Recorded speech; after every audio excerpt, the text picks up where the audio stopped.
Hier ist alte Schule, die goldene Ära des Automobils. Dies ist die zweite Ausgabe der alten Schule, der neuen Interviewreihe mit Menschen aus der goldenen Ära des Automobils. Mein Name ist Carsten Arndt und letzte Woche habe ich ja mit Rallye-Legende Walter Röhrl gesprochen und mein heutiger Gast hat auf eine ganz andere Art eine innige Beziehung zum Auto. Bei ihm geht's nicht ums letzte Zehntel am Limit, sondern eher um das letzte Quäntchen Style, was er auf ganz charmante Weise aus jedem Blechhaufen herauszaubert.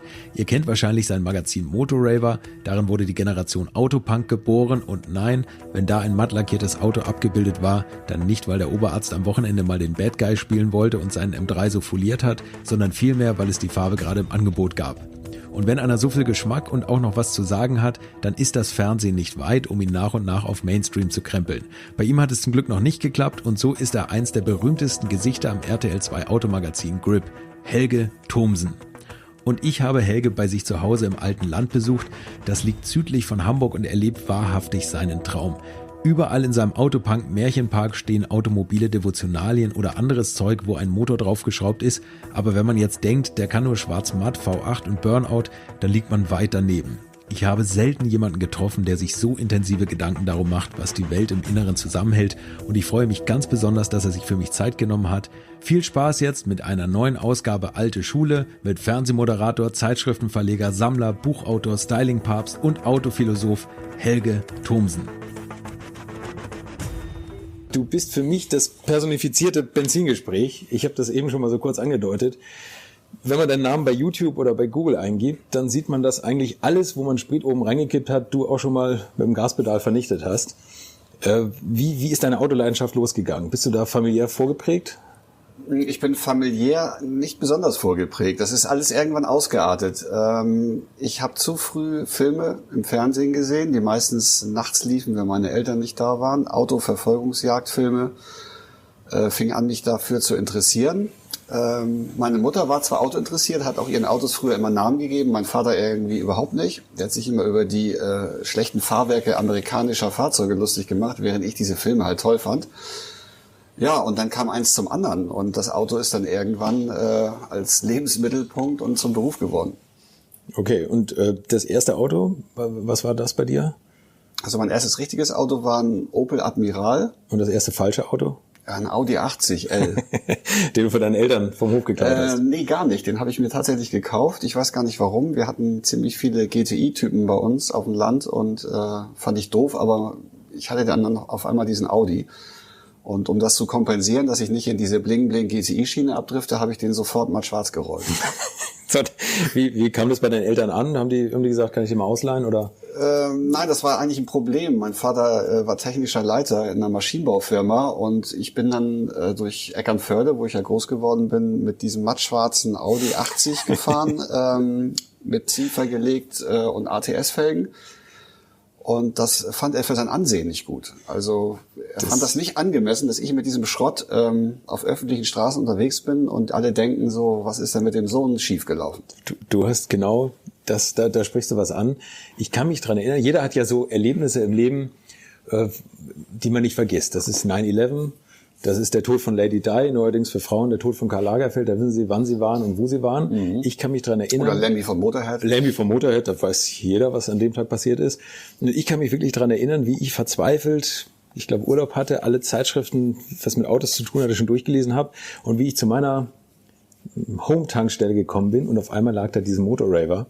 Und ihr habt exakt das gemacht, wovon ich immer geträumt habe, was ich mir aber nie getraut hätte. Mattschwarze Autos, geilen Style, mit Flugrost versehen, irgendwelche coolen, hochgezüchteten Amis.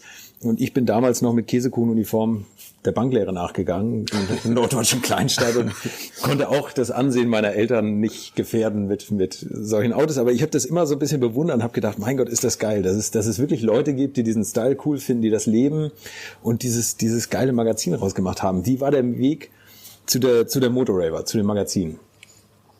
Also wenn man in einer Kleinstadt aufwächst, dann hat man schon Probleme. Dann hat man Probleme und man kommt natürlich am Auto und Motorrad nicht vorbei, weil man muss irgendwo hin. Die große Freiheit, die war eine Stadt weiter. Das war bei uns Kiel. Wie kommen wir denn da hin? Und dann fing man an, sich zu der damaligen Zeit noch, Ende der 80er, wo ich Führerschein gemacht habe, Autos zu kaufen, in die viele Leute reinpassen. Das war ein Opel Admiral, Mercedes-8, später ein Opel Senator, war auch mal ein Ford Taunus oder ein Ford Granada dabei. Die haben nichts gekostet, waren einfach zu reparieren und damit fingen wir an, rumzufahren. Und dann testet man natürlich, was geht denn hier so? Und das war so selbstverständlich, dass jeder seine Autos am Samstagmorgen umbaut, Musikanlagen rein, überrollen, dicke Felgen drauf, Motoren frisieren. Und man hat sich dann abends getroffen auf Supermarktparkplätzen, Disco, Kiesplätzen, wo auch immer. Und es fand alles im Auto statt. Also trinken, rauchen, auch Vögeln, Urlaube, alles war mit dem Auto untrennbar verbunden. Ich bin dann irgendwann, nachdem ich anfing, Maschinenbau zu studieren, das war nicht so ganz meine Sache, habe dann abgebrochen und bin nach Hamburg gegangen für Kommunikation und Grafikdesign. Mhm. Kann ich ja später nochmal drauf zurückkommen, deswegen auch eigenes Magazin. So, und da habe ich festgestellt, das interessiert hier gar keinen. Und die gucken mich alle ganz komisch an, weil ich bin mit einem auch mattschwarzen Granada 2 Kombi nach Hamburg umgezogen. Da war mein ganzes Zeug drin.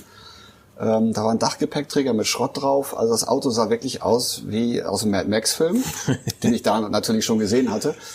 Und die Leute haben es nicht verstanden. Die sind ja mit S- und U-Bahn groß geworden. Und auf einmal war das so dieses prollige Vorstadt-Image, was einem so nachhing, aber auch eine Bewunderung. Mhm. Und dann hat es ewig gedauert, bis ich auch so hier in Hamburg Leute kennengelernt haben, die diese gleiche Meise hatten und irgendeine Autovergangenheit hatten. Und dann hat man sich connected und auf einmal war das wieder Thema.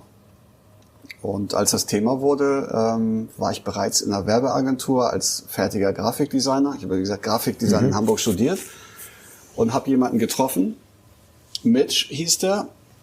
Der hat damals noch Belichtungsstudio, als man noch Filme belichten musste, um Zeitschriften, Werbung, Magazine zu produzieren. Da stand ein Plymouth Roadrunner, ein 69er vor der Tür. Ich so, wem gehört die Karre? Und das war dieser Michael Bus. Und mit dem habe ich dann später den Vorläufer von Motorraver gegründet. Und das waren die Parkplatz-Raver. Okay. Klingt lustig. Ja, ist aber so. War es auch. Weil Mitch hatte mir erzählt, dass die irgendwo in Bremerhaven auf Disco-Parkplätzen rumhingen, hatten keinen Bock auf Popmusik und haben lieber Punk im Auto gehört. Ich sage, Moment mal, das haben wir doch auch gemacht. Und dann hat er beim Blond-Magazin gearbeitet, die einen Automobilartikel gemacht haben. Mhm. Und ein Artikel war diese Parkplatz-Raver-Idee, die tatsächlich in Bremerhaven oder Bremen ein eingetragener Verein war von diesem Michael Bus. Okay. Und dann auf einmal haben wir aus der ganzen Republik Post bekommen, dass auf dem Land die Bevölkerung halt individuell unterwegs ist. Die haben alle dicke Autos gefahren, haben die individuell getuned, sind damit auf Tour gefahren und die ganzen Erlebnisse drehten sich immer ums Auto. Und auf einmal war eine Community geboren. Die Seite gibt's übrigens noch, parkplatzraver.de. Okay. Und aus dieser Idee heraus haben wir gesagt, wir müssten doch, weil wir ja beide Grafiker waren, mal ein eigenes Magazin machen. Und zwar keine Oldtimer-Markt, keine Autobild, keine Automotorsport, sondern ein Auto-Lifestyle-Magazin, was genau dieses Lebensgefühl abfeiert. Wie nennen wir denn das jetzt? Saßen wir im blauen Barhaus, haben ein paar Gin Tonic getrunken. Ja, Parkplatz-Raver, haben die Leute jetzt das schon mal gehört. Da hat sich die ganze Journalie drauf gestürzt, auf dieses Parkplatz-Raver-Phänomen. Von der Freundin bis zum Spiegel haben wir alle drüber berichtet. Dann haben wir gesagt, ja, dann machen wir einfach einen Motor davor. Und Raven heißt ja exzessiv feiern und dann war Motorraver geboren. Das war irgendwie 99. Ja, genau. Das kann ich mich auch dran erinnern. Und vor allem ist mir der Style, das erklärt natürlich einiges, dass du mal Werber warst. Dieser Style des Heftes ist so in Erinnerung geblieben. Das Papier, diese Haptik, und das war damals so outstanding. Weil es gab eben noch nicht diese individualisierten Magazine, wo heute macht Joko Winterscheid ein Magazin und Barbara, was weiß ich was, Schöneberger. Und jeder Hans und Franz macht. Und damals gab es wirklich etablierte große Zeitschriften und auf einmal lag ihr dazwischen. Ne? Und dann, das ist ja auch ein riesen Kraftakt eigentlich, sowas zu machen. Und ihr habt das eigentlich ja ohne Werbung gestemmt. Oder beziehungsweise Werbung oftmals abgelehnt. Was ich auch so ohne Werbung. Das ist ja, nicht nur ohne Werbung. Wir haben auch gar keine Marktforschung gemacht. Wir wussten ja, dass es diese Marktlücke gibt. Ja. Und dadurch, dass wir über unsere Agenturen damals schon am Mac gearbeitet haben und die Software hatten, waren auf einmal eine Menge Leute durcheinander, weil die Attitüde, die wir in diesem Heft transportieren, die passt ja nicht zu dieser Qualität an professioneller Arbeit. Heute, hast du ja gesagt, kann jeder ein Magazin machen. Mhm. Die Tools, die waren damals selten und teuer. Mhm. Und unser Anspruch war, wir wollen anders schreiben, wir wollen aber auch korrekt schreiben. Und wir wollen Schrottbilder von früher, die noch analog waren, die sollten cool aussehen. Also mussten wir ein tolles Papier nehmen. Okay. Das heißt, Top-Fotos von Fotografen, da hatten wir ja gar nicht viele, die haben so ein bisschen verloren auf diesem Volumenpapier, was wir benutzt haben. Das war so ein ganz teures Papier aus Schweden. Ja, das war aber schlechte Fotos sahen auf einmal cool aus, weil sie waren gedruckt. Und das hat die ganze Automobil-Zeitschriftenszene, das wussten wir erst viel später, komplett durcheinander gebracht. Was machen die denn da? Ja. Und sie konnten uns ja nicht irgendwie so ein Fanzine-Vorwurf unterbreiten, so, ja, ach, so ein paar Verrückte haben da irgendwie mal so ein Heft zusammengeknackert, sondern das war wirklich professionell produziert. Genau, ja. Und der Style war durchgängig, also das war... Der haben wir war nie geändert bis heute. Nee, ihr habt ihn nie geändert und der ist ja auch immer noch aktuell. Die Autos sind aktueller denn je. Und der Fotolook, der erinnert mich tierisch an bestimmte Instagram-Filter heutzutage. Also es gibt viele Influencer, die heute versuchen, diesen Look hinzubekommen aus ihren Digitalfotos, ne, die eigentlich perfekt sind. Und da versucht man das so künstlich schlecht zu machen. Ich übrigens auch. Ja, aber das ist eigentlich erstaunlich, dass man so mit so einem kleinen Fanzine startet und irgendwann die Leute aber diese Sehnsucht nach diesem echten, alten, authentischen haben und das versuchen mit Filtern wieder nachzustellen. Das ist wie schlechter zu machen, als es ist. Jeans ja, oder genau. künstliche Patina oder weiß ich nicht, eine Folierung auf dem Auto, die irgendwie abgerockt aussehen soll, Ja, aber ja. drunter steckt ein Neuwagen. Genau, also ja. da hat sich viel getan und wir haben sicherlich dazu beigetragen, dass so dieser Begriff Youngtimer auf einmal aufkam und wir wurden oft gefragt, so was das denn soll, wieso wir mit diesen Autos so umgehen und wir alle nicht ganz dicht sind. Das waren ja so die Autosammler. Und ich sage, Moment mal, das Automobil ist erfunden worden, weil der Mensch anatomisch nicht in der Lage ist, große Reichweiten zurückzulegen. Also hat er das Automobil erfunden. Warum wird das in Deutschland verhätschelt, in die Garagen gesperrt? Warum kann man damit nicht leben? Und zwar individuell. Wenn ich mein Auto so mache, wie ich das möchte, dann ist das verdammt meine Sache. Heute werden ja Autos, die zu früh oder ganz früh umgebaut worden sind, als Unikate abgefeiert. Siehe Rallyewagen, die wurden ja auch einfach zersägt und umgebaut. Ja. Das hat sich gewandelt. Und damals haben wir uns keine Gedanken gemacht, weil so ein Auto hat 500 Mark gekostet. Das ist das Geile, ne? Ihr habt eigentlich, heutzutage redet man immer von Kulturgut, bei bestimmten Autos sind die Preise auch explodiert, aber damals war es einfach ein Gebrauchsgegenstand und ihr habt das so weiter genutzt. Mit eurem ganz eigenen Style, da kommen wir vielleicht gleich nochmal genauer drauf. Das ist ja oft kopiert worden. Man hat ja auch immer Harley-Fahrer, da sind ja die meisten Akademiker und die wenigsten sind Teile der Hells Angels. Euer Style ist 100-fach, 1000-fach kopiert worden von irgendwelchen Leuten, die unter der Woche wie ich in Käsekuchenuniform rumlaufen und am Wochenende sich da irgendwie die wilden T-Shirts und kaputten Jeans angezogen haben und Stiefel und das abgefeiert haben. Hat dich das eher genervt oder hast du gesagt, lieber Teilzeitrocker und unter der Woche mit dem Leasing Hyundai als gar nicht unseren Style zu leben? Oder hast du dich geschmeichelt gefühlt? Oder hast du gesagt, jetzt wanzen die sich da auch noch an uns ran? Es hat mich nicht genervt, es hat mich verwundert, dass es Leute gibt, die die Woche lang irgendjemand anders gefallen wollen und dann am Wochenende diesen Wochenend-Rock'n'Roll abfeiern. Und das war bei uns nie so. Also wir sind selbst zum Supermarkt am Montagmorgen mit einem mattschwarzen Admiral gefahren. Wir hatten nur den. Ja. Und wir haben da auch Punk gehört und nicht nur am Wochenende, wenn der Hammer in der Firma fällt. Und dieses Lebensgefühl, das hat sich durch den Alltag gezogen. Und wir haben dann sehr viele Leute getroffen, die das als Verkleidung gesehen haben. Das sieht man bei den 50er-Jahre-Leuten. Die fangen dann am Wochenende an, ihre Frauen in Petticoat, den polierten 57er Chevy Bel Air um Block zu fahren, wenn das Wetter gut ist. Und wir sind immer gefahren. Und ich fand es auch zum Teil nervig, dass sich Leute dann natürlich so daran gesneakt haben und wollten auch so sein. Die waren früher aber nicht so. Das waren die in der Raucherecke verprügelt worden sind. Und zu denen gehörten wir nicht. Ja. Und wir nennen die heute Action-Schnorrer oder Atmo-Schnorrer. Atmo-Schnorrer, ja. Ja, die wollen irgendwie sich einen Style kaufen. Und das ist ja heute durch digitale Medien einfacher geworden, sich überall die ganzen Szenen reinzuziehen und auch ranzukommen an Material und Klamotten und Mode und Musik. Aber bei uns war das schon immer so. Und diese Glaubwürdigkeit, die hat damals nie einen interessiert. Alle wollten dabei sein. Und wenn man dann ein bisschen nachfragt, so, dann steckte manchmal gar nichts dahinter. Und das ist natürlich heute mehr geworden. Es reicht nicht, einfach sich ein altes Auto zu kaufen, weil der Geldbeutel das jetzt hergibt. Also da muss auch schon ein bisschen mehr dahinter herstecken, dass wir die ernst nehmen. Also man muss schon auch, ja, das stimmt, genau, kann ich verstehen. Betrunken Auto fahren. Also wenn nie betrunken Auto gefahren ist, der weiß ja gar nicht, wie geil das ist. Ne? Und das geht natürlich auch gar nicht mehr. Aber ist auch aus der Not geboren. Ich meine, wenn wir in der Disco gefeiert haben, es gibt einen Fall aus der Kutsche, die hat nur freitags aufgehabt. Da sind wir alle mit unseren Karren hingefahren und dann war das Geld alle zum Trinken. Und draußen standen aber schon Tramper und wollten nach Hause. Dann haben wir gesagt, wir fahren die jetzt nach Hause und nehmen Geld dafür. Und dann haben wir die nach Hause gefahren und hatten auf einmal wieder 20 Mark in der Tasche. Aber ihr hattet einen Personenbeförderungsschein, oder? Ja, natürlich. Ja, okay, ne? Wir haben, gut, das war ja schon konform. Ja, wir haben immer in den Fahrzeugschein geguckt, wie viele Leute wir transportieren dürfen. Okay, ja, da passt das. Aber in meinen Opel Admiral passten auch gerne mal 7 Leute rein. Ja. So, und dann kamen wir wieder und haben weiter getrunken und wir haben uns diese Gedanken einfach nicht gemacht. Und uns ist aufgefallen, oder mir persönlich, als ich in die Stadt gezogen bin, dass die Uhren hier anders ticken und dass das gar nicht funktioniert. Zu Recht sollte es hier auch so nicht funktionieren. Wenn ich über eine einsame Landstraße fahre, einäugig, ist das was anderes. Thema, ne? Ja. Und da muss man jetzt nicht stolz drauf sein, aber ich kann behaupten, wir wissen, wovon wir reden. Und da lernt man auch Autofahren. Übrigens ein ganz wichtiger Faktor, was ich tierisch geil finde, ist, dass du dazu stehst und das genauso machst. Ich kenne meine Elterngeneration, ich will meine Eltern nicht ausnehmen, die haben das also verachtet, dass jemand betrunken fährt. Bei der Silberhochzeit meiner Eltern waren alte Schulfreunde von meinem Vater da und die hätte er nicht einladen dürfen, weil die haben von frisierten Motorrädern erzählt. Die haben erzählt, wie mein Vater über den Graben geflogen ist mit dem Auto betrunken, weil er die Kurve nicht mitbekommen hat und. Also da ist vieles kaputt gegangen von dem, was mein Vater an Moral vorgepredigt hat.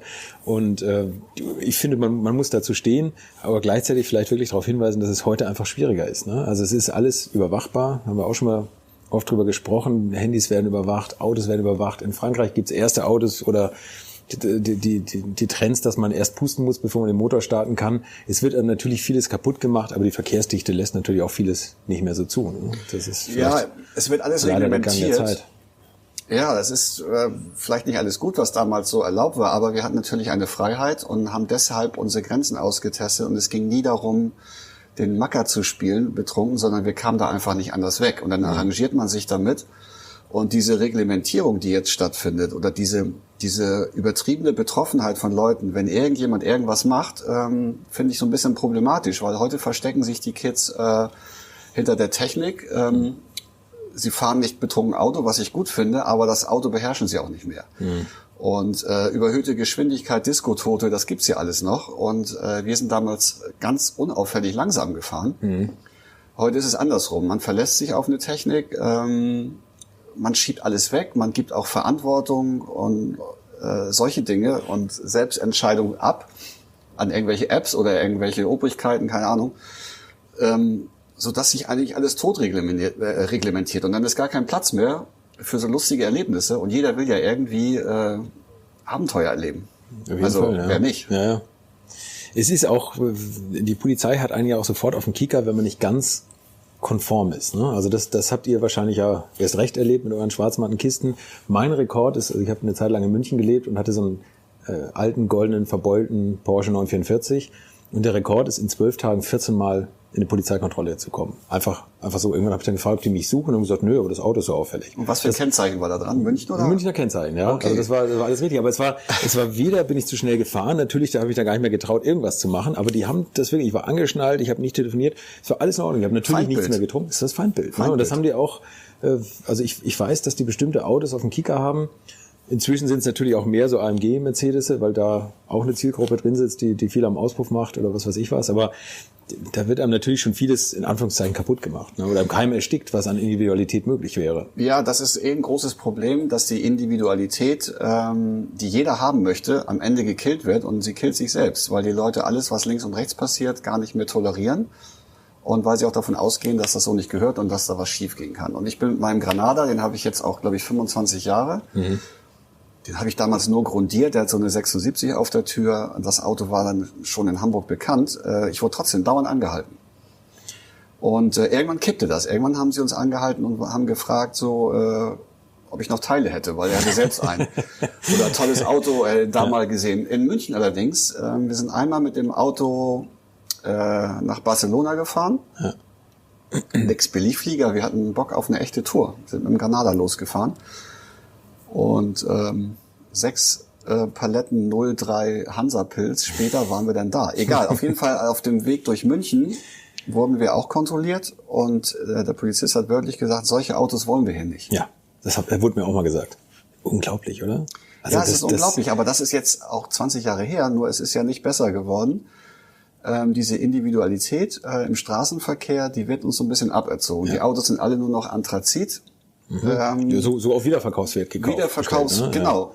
Schon auf Wiederverkaufswert gekauft. Und wer Anthrazit wählt, der kann sich noch nicht mal zwischen Schwarz und Weiß entscheiden. Ja. Und es geht gar nicht mehr darum, irgendwas auszuleben, sondern irgendjemandem zu gefallen. Ich weiß gar nicht wem. Ja, ein Steuerberater oder was? Ja, wahrscheinlich. Man selber fährt ein Auto 5 Jahre lang und kauft es eigentlich schon für den, der es ab Jahr 6 dann fahren soll. Ja. Irre, ne? Aber so wird man erzogen und es ist ja umso schöner, wenn es Leute gibt, die sich dagegen nach Leibeskräften stemmen. Das tun wir eigentlich bis heute, vielleicht auch mittlerweile auf eine andere Art, aber wir sind dann auch mit Poppern groß geworden, die ja auch eine eigene Szene haben. Heute nennt man die Leute zum Teil Hipster und was ich eigentlich schade finde, ist, dass die Individualität, wenn sie denn kommen soll, am Ende doch eine Uniformität wird. Ja, und man in so eine Schublade reingeworfen wird. Genau, man ist sofort in so einer Schublade, gehörst du dazu und man kann sich ja überall bedienen. Also bei mir ist ja kein System drin.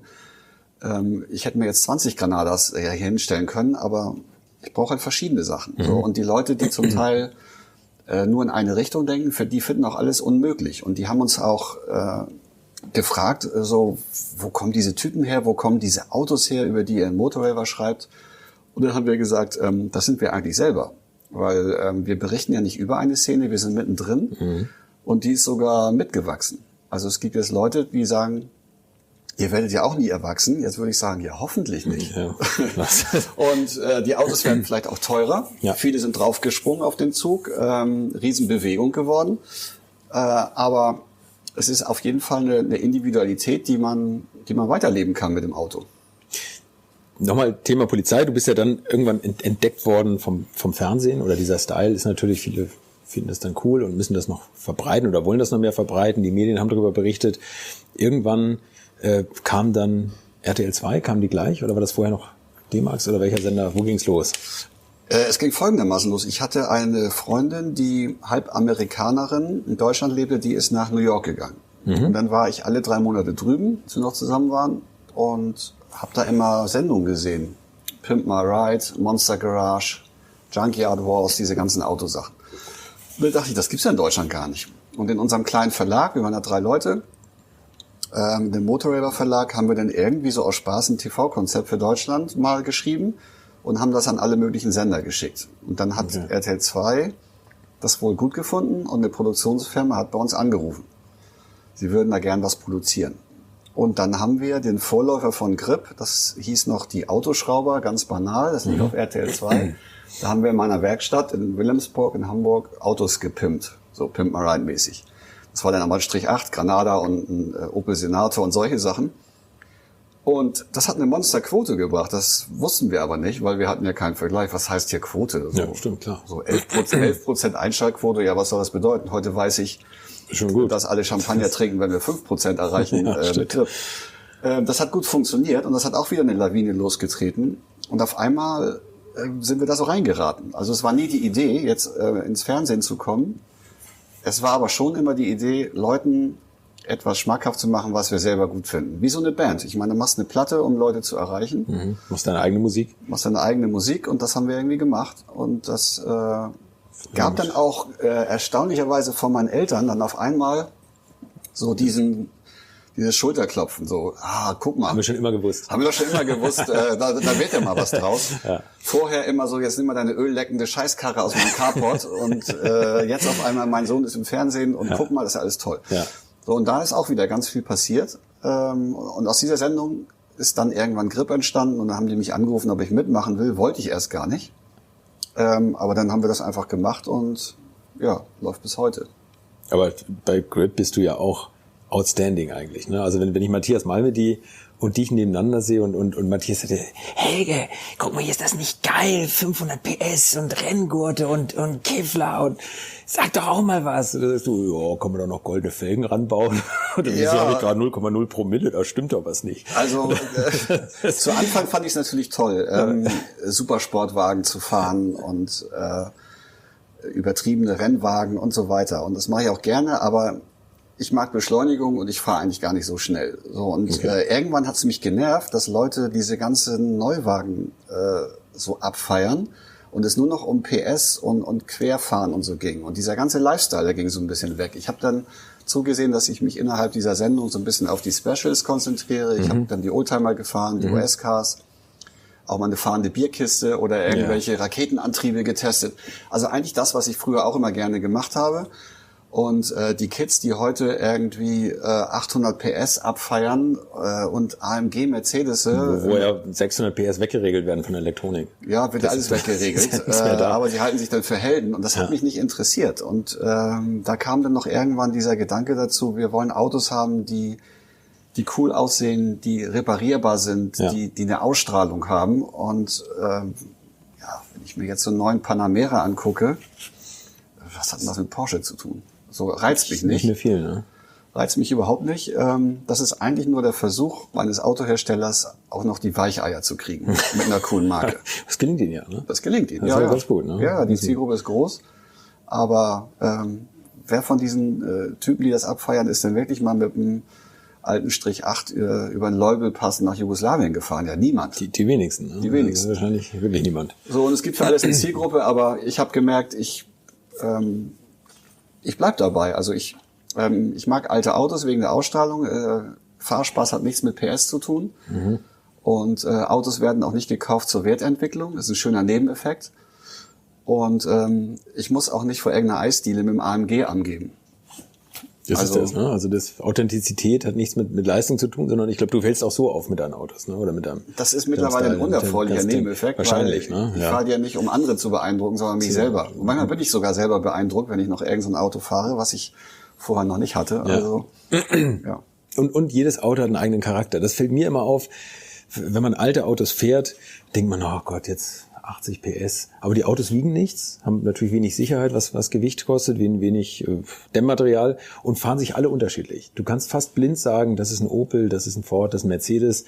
Ein BMW hat einen eigenen Charakter. Heute haben die alle, BMW nennt das Fahrerlebnisschalter. Du kannst von Sport auf Ding stellen, du kannst eigentlich einen Mercedes imitieren mit Komfort und so. Und jedes Auto kann heute alles. Und da geht natürlich vieles verloren. Ne? Ja, das ist so ein bisschen die Globalisierung. Ich bin auch gar nicht so ein großer Freund in manchen Bereichen, dass einer beim anderen abguckt. So, und wenn jetzt Mercedes merkt, dass Opel irgendwo eine neue Zielgruppe aufgetan hat, dann wollen sie da auch mitmischen. Das sorgt natürlich dafür, dass diese Eigenständigkeit, die ein Saab oder ein Volvo oder ein Mercedes damals hatte, dass die weg ist. Und ob ich nun 100 Kilometer im Skoda sitze oder im Passat, es gibt keinen Unterschied. Und die Kids, die jetzt groß werden, wenn die im Hyundai i20 sitzen oder im Golf oder im Toyota, die sind ja sowieso alle Anthrazit, es sind keine Unterschiede mehr zu merken. Und da frage ich mich natürlich, wie kann jemand das teuerste Investitionsgut, was es gibt, das Auto, wie kann man da so eine Scheißegalhaltung haben? Ja. Und warum bauen die Hersteller sowas? Also ich will ja nicht nur die alten Autos abfeiern, früher war alles besser, weil es reparierbar ist, sondern weil es eigenständiger ist. So, und ein alter Bauernschrank im Haus hat auch eine andere Ausstrahlung als ein Ikea-Plastikregal.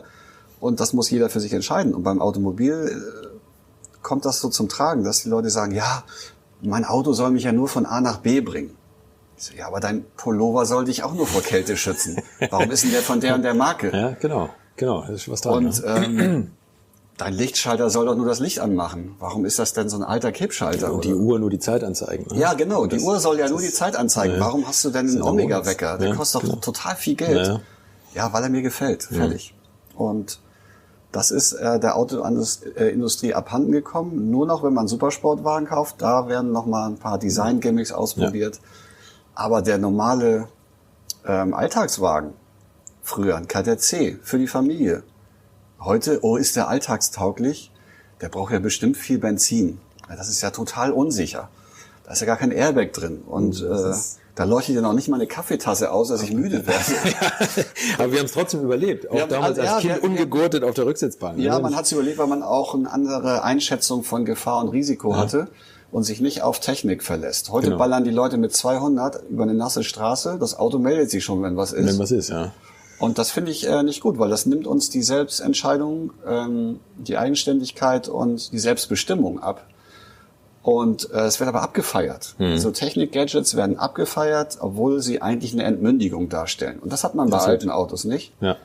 Und deswegen passieren auch diese ganzen Erlebnisse eigentlich nur, wenn das so individuell bleibt und nicht mit einem geleasten Neuwagen. Weil was soll da passieren? Gibt's irgendein aktuelles Auto, wo du sagst, das rockt mich noch oder das finde ich jetzt, hat mich wirklich beeindruckt, als ich es gesehen habe? Oh, wenig. Also ich sollte mal ein Wort zum neuen Panamera Turbo S sagen. Ja.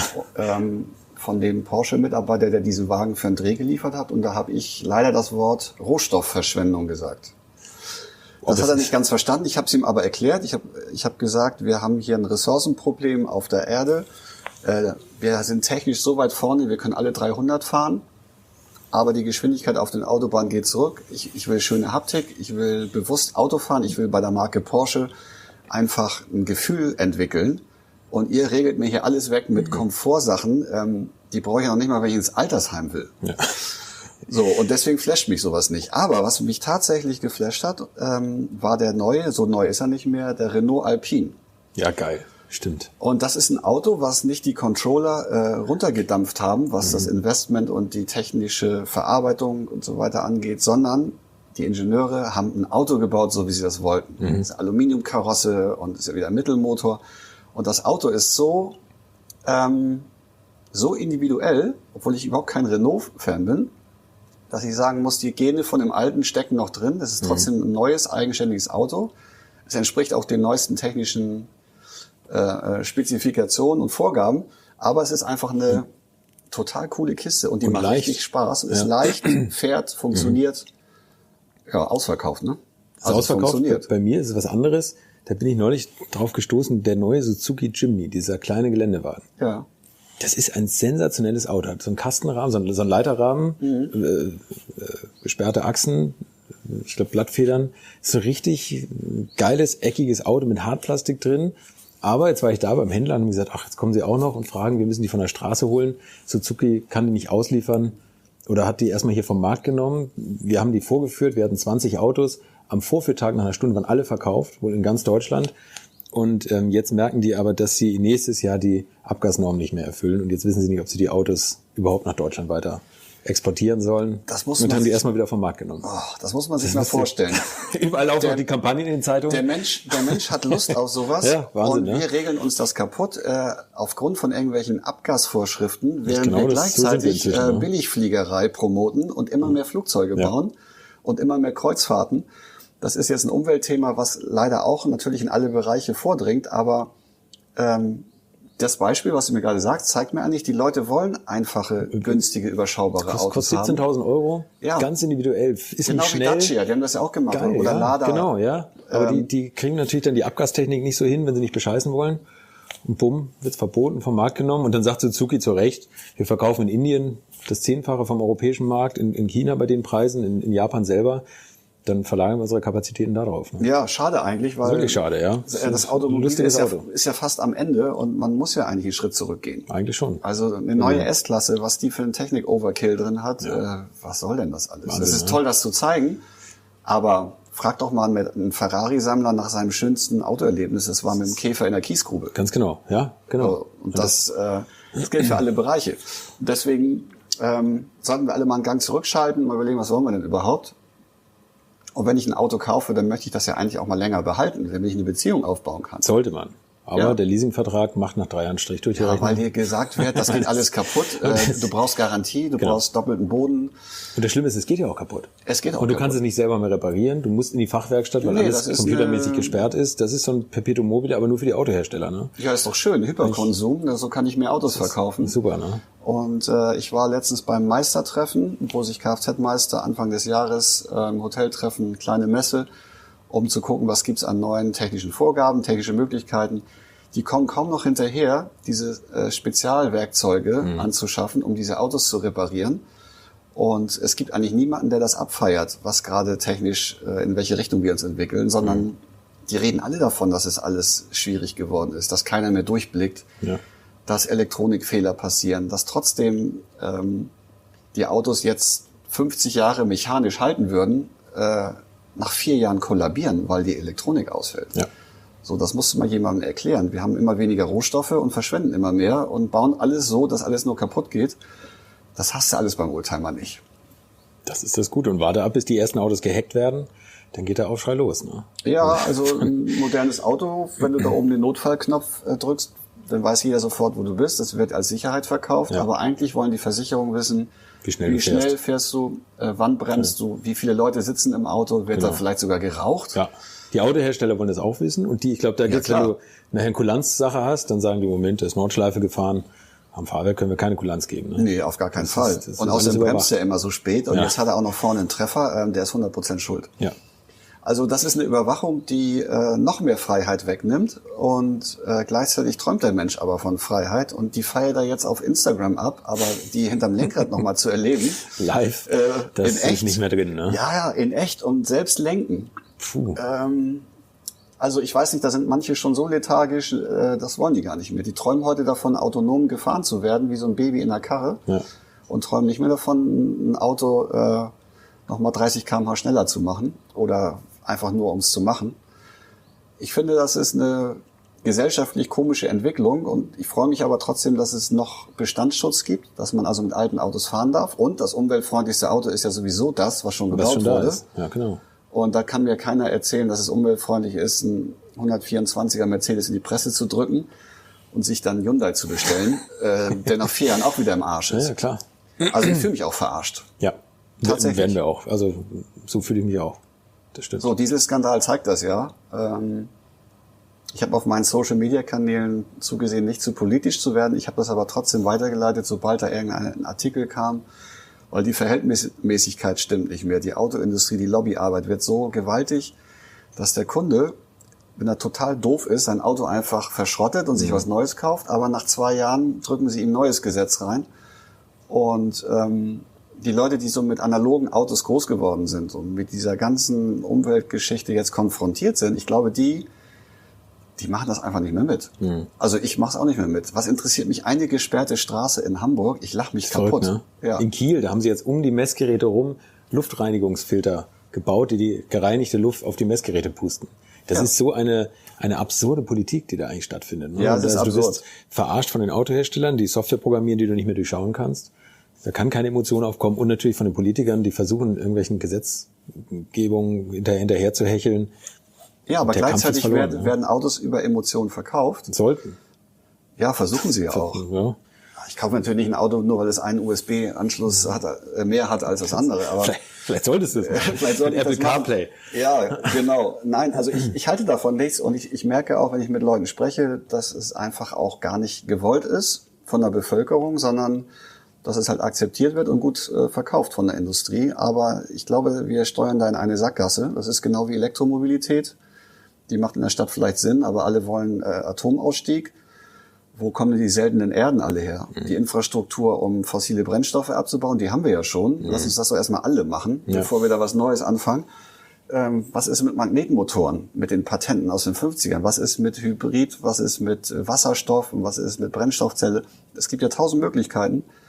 Und nein, wir machen jetzt Elektro. Ja. Weil einer das vorgibt und alle dackeln hinterher.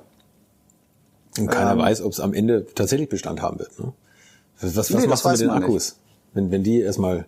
Ja, wo sollen die ganzen Akkus herkommen? Und, was ist, wenn der Winter wirklich mal zuschlägt und dann stehen die ganzen Dinger... Sitzt da mit Sitzheizung und hast deinen ganzen Komfortkram und das muss alles von der Batterie gespeist werden. Ich glaube, wir bewegen uns da in eine Sackgasse und in den Zeiten, wo jeder Hersteller noch seine Philosophie verfolgt hat und wo das für den Konsumenten gebaut war, überschaubar, da hat's besser funktioniert. So, und manche Hersteller schaffen das heute, dem Kunden noch gute Sachen zu verkaufen. Das ist ja wie im Vintage-Bereich, also kaufst du jetzt nachhaltige Sachen, die früher schon funktioniert haben, Manufaktum ist so ein Beispiel, Ja. die tragen ja Sachen zusammen, die wirklich gut sind und funktionieren. Aber es spaltet so ein bisschen die Gesellschaft. Die einen sagen, kann ich mir nicht leisten.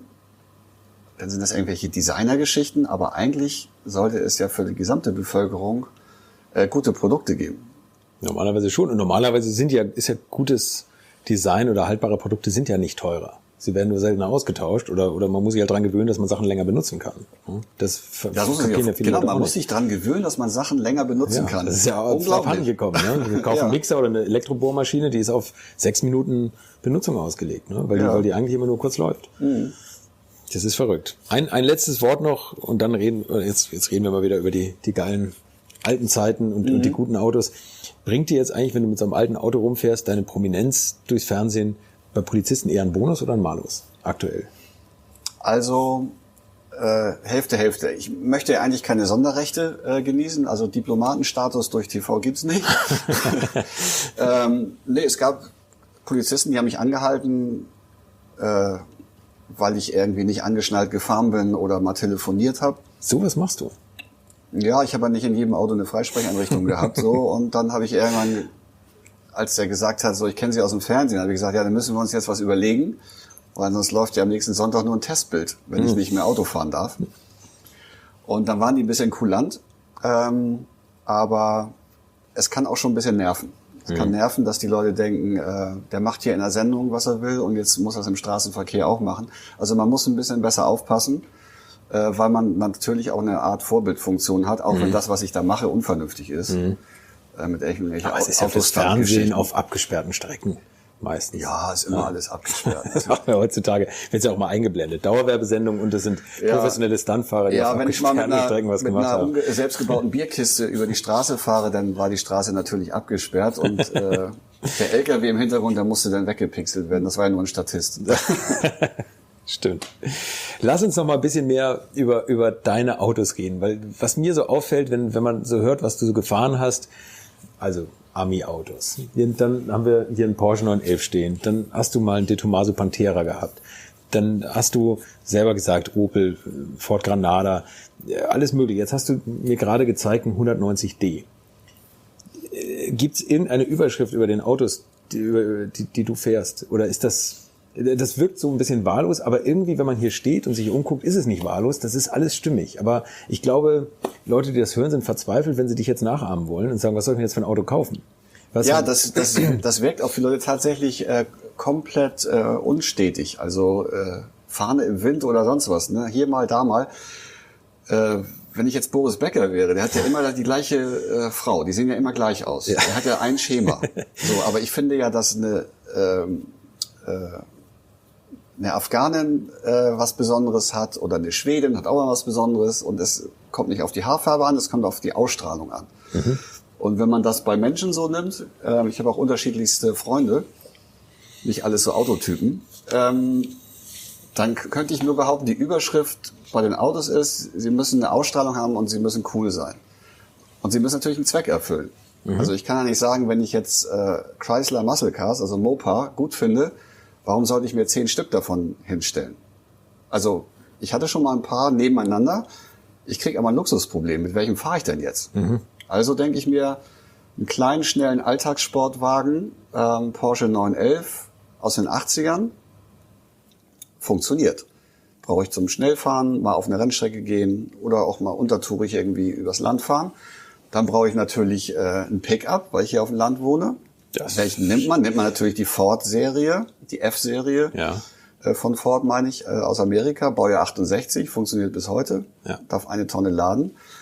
Ja, und ansonsten antizyklisch, sage ich nur. Also alle geben ihre Diesel weg in Panik und wir kaufen uns einen 190D. Und der ist ja jetzt günstig. Ja, und dann fahre ich halt durch die Straße durch. Wie hoch ist denn die Wahrscheinlichkeit, dass ich da angehalten werde? Ist mir ja total egal. Und natürlich allein ein Riesendeal, weil du demnächst 4.000 € Abwrackprämie dafür kassierst. Ne? Ja, wahrscheinlich. Abwrackprämie, das ist ja ein vor Enteignung. Nee, also ich finde, jeder Autohersteller und jedes Zeitalter an Autos hat irgendetwas, was mich fasziniert. Und du hast vorhin den Pantera angesprochen. Das war zum Beispiel immer der Superstich im Autoquartett. Den fand ich toll. Wann hat man denn mal einen Pantera gesehen? Geil. Nie. Ja, absolut. Ich bin dann bei Grip einfach mal einen Tag lang Sportwagen gefahren. Da war ein Lamborghini Countach, fährt richtig scheiße das Ding. Porsche 911 Turbo und dann war noch ein Pantera dabei. Und dieses Auto hat mich wirklich fasziniert. Dann habe ich 5 Jahre bei diesem Typen rumgebaggert, von dem ich den Wagen hatte, der gesagt hat, ich habe noch einen, den kannst du haben. Aber er hat sich dann gesträubt. Und als ich ihn dann endlich hatte, ist mir aufgefallen, das ist zwar toll, aber es funktioniert gar nicht. Es hat Prototypenniveau, es regnet überall rein, man kann nicht richtig drin sitzen. Und dann war das so ein bisschen ausgeträumt, aber ich musste dieses Ding unbedingt haben. Aber es ist ja auch geil. Also diese teilweise Sinnlosigkeit in dem Auto, diese brachiale Urgewalt hinten, wenn man das aufmacht, das Getriebe hinten, das ist ja wirklich wie Formeltechnik, ne? So in dieser Wanne, wo der Motor drin hängt. Aber ich habe dann auch mal drin gesessen in einem und spätestens wenn du den Kupplungsfuß irgendwo ablegen willst, dann weißt du, das ist das falsche Auto für dich, ne? Und dieses versetzte Lenkrad, was ich ja bis heute nicht verstehe, warum teilweise italienische Autos das Lenkrad versetzt haben und du schräg in die Mitte sitzt, ne? Ja, weil der Italiener an sich, der kommt da nicht so richtig rein und raus. Der merkt das gar nicht, ne? Oder er merkt das nicht. Ja, aber da sieht man ja, man muss sich auf so ein Auto einlassen, dann kann es auch wieder Spaß machen. Und ich finde diese Marotten, die so manche Autos haben, konstruktiv oder auch vom Zustand her, wenn man sich darauf einlässt, dann ist das auch sympathisch. Total Aber geil, bei dem Auto war es wirklich so, ich hätte ihn auch karosseriemäßig machen müssen und neu lackieren. Und bei so einem Auto, ich habe gedacht, ich roll den einfach mattschwarz über. Ja. Weil ein Pantera, also ein Panther ist ja schwarz. Ja, eben.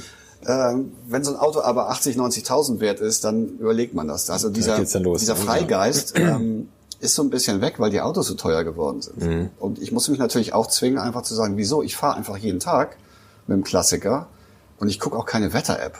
Weil die Leute, die 1000 Kilometer im Jahr fahren, wenn das Wetter mal gut ist, dann überlegen sie sich noch, wo sie hinfahren sollen. Ich so, fahr auch zur Arbeit damit. Mit deinem alten Porsche oder mit deinem was weiß ich was. Dann machen die das nicht. Und sitzen in irgendeiner Scheißkarre und am Wochenende, jetzt hole ich meinen Klassiker raus. Ja, und ich möchte halt jeden Tag mit was fahren. Genau, und da brauche ich aber einen Unterschied. Ich möchte noch mit einem Pickup fahren oder mit einem Coupé oder mit meinem Cabrio. Ich habe einen 70er Chrysler, Convertible. Sagen alle, das Auto ist ja total unvernünftig. Nein, alles, was Spaß macht, dient ja der persönlichen Glücksentfaltung. Hormonausschüttung. Und damit ist es ja wieder vernünftig. Ja, stimmt. Weil mache ich jetzt Yoga, um gesundheitlich nach vorne zu kommen, oder kaufe ich mir ein Auto, was mich glücklich macht, um nach vorne zu kommen? Also ich finde, solche Autos sind nicht unvernünftig, wenn sie einem gefallen. Und das ist ein riesen Cabrio. Auch schon mal hier mit meiner Tochter und 5 von ihren Freundinnen rumgefahren. Finden Kinder auch gut. Ja, natürlich. Also Kinder finden das ja sowieso gut. Die mögen den Sound, die mögen das Ursprüngliche und das ist mir auch schon mal aufgefallen, dass Kinder ganz anders auf alte Autos reagieren. Ja, kennst du irgendein Kind, was ein Poster im Zimmer hängen hat vom Hyundai i20? Ja, vom Sparkassendirektor der Sohn, der. Ja, das ist bestimmt gut. Ja, den Wagen erbe ich, wenn ich Abi mache, 2024. Sohn, tut mir leid, das Auto ist dann schon lange im Schrott. Sorry, das Leasing ist ausgelaufen, kurz vorher. Ja, genau. Das Ding kannst du jetzt noch nicht nehmen. Das ist ja, dein Vater macht Leasing, das ist doch Sklaverei. Nein, also Kinder zeichnen Autos anders, sie haben auch ein anderes Gefühl. Es geht über Farben. Das stimmt, die zeichnen Autos wie früher. Es geht über Optik. Ja, und was fährt Papa dann? Fährt ein Turan oder so. Das ist ja, deswegen hängen da hinten auch Monitore drin, damit sich die Kinder bloß nicht merken, wie scheiße diese Karre von innen aussieht. Jetzt wissen wir den Grund. Ne? Guck mal einen Film und halt die Klappe. Guck bloß nicht, was draußen passiert. Du kannst ja eh nichts sehen durch die Schießscharten. Also es wird alles gekapselt und und Kinder sind ein ganz gutes Barometer dafür, was und warum die Autos cool finden. Das ist manchmal ganz spannend. Also man sollte auch in den Entwicklungsabteilungen sollte man einfach mal Schulklassen durchschleusen. So, was wollen wir haben? Das wollen wir haben und wozu könnt ihr eure Eltern drängen? Aber trotz allem verlieren die Kinder oder die Jugendlichen ja das Interesse am Auto. Ne? Viele mit 18, die ich in der Großstadt kenne, von Freunden, die Kinder, die machen gar keinen Führerschein mehr. Weil sie es einfach nicht interessiert. Die wollen ein geiles Smartphone haben und ansonsten hängen die zu Hause aber vom Computer. Smartphone ist ja nur konsumieren. Auto ist ja aktiv. Ja, und wenn die ganze Gesellschaft immer mehr technische Sachen entwickelt, die uns Arbeit abnimmt, dann wird man auch faul. Und wenn dann gleichzeitig mich ein Flieger für 80 € nach Mallorca bringt und ich rechne das auf eine Tankfüllung um, dann komme ich ja bis Hannover. Ja. Also die Reichweiten und die Sachen, das Reisen hat sich ja auch verändert. Ja. Und dadurch, dass auch über Internet und und über Virtual Reality und andere Sachen Dinge erlebbar sind, ohne dass ich da hinfahren muss, oder über Google Street View oder sonst was, ist ja auch das Engagement so, ich brauche jetzt ein Auto, um endlich mal aus meinem kleinen Dunstkreis hier rauszukommen. Das ist ja gar nicht mehr erforderlich. Ja.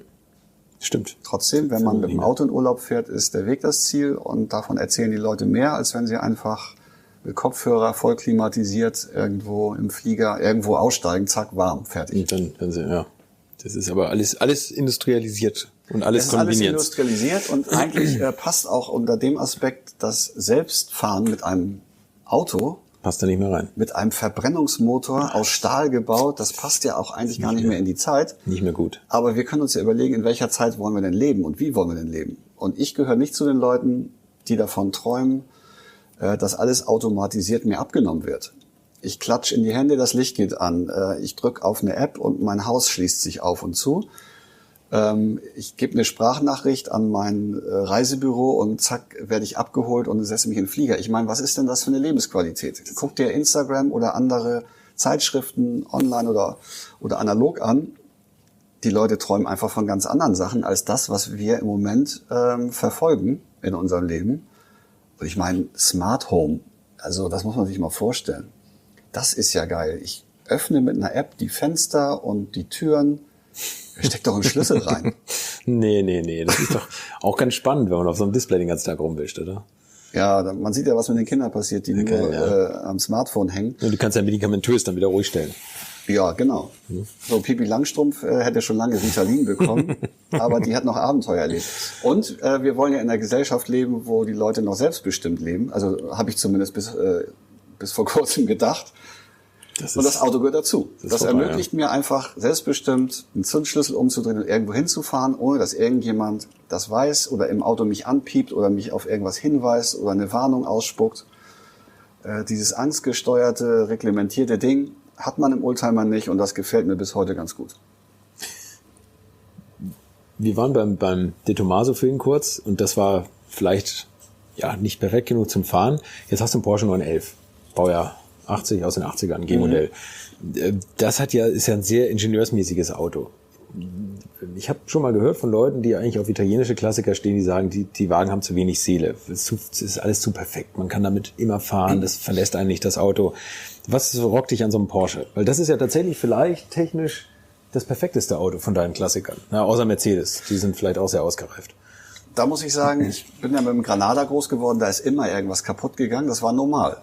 Und das erste Mal, als ich einen Porsche von einer Freundin gefahren bin, das war auch ein G-Modell von 78, glaube ich, 79, der lief schlecht. Okay. Und da hingen die Torsionsstäbe hinten runter und die Verarbeitung, das war alles schon auseinandergeflattert. Dann dachte ich, was habt ihr denn mit eurem Porsche? Ist ja total blöd. Gefiel mir nicht. Okay. Dann bin ich bei Grip, habe ich vorhin kurz erzählt, G-Modell ein Turbo gefahren, zweite Serie, dann Countach und den Pantera, und da war natürlich der Porsche am langweiligsten, weil in diesen paar Stunden, wo ich gefahren bin, hat der Wagen einfach perfekt funktioniert, und Perfektionismus ist ja auch schnell mal langweilig. Ja. Deswegen war Porsche nie interessant für mich. Und als ich den Pantera dann aber aus den geschilderten Gründen verkauft habe, sagte mein Freund Ingo, der im Familienbetrieb Porsche schraubt und restauriert, vielleicht bist du jetzt ja mal reif für 911er. Und ich so, nein, ich hatte schon mal 944. Der fuhr toll, aber 911, was soll ich denn damit?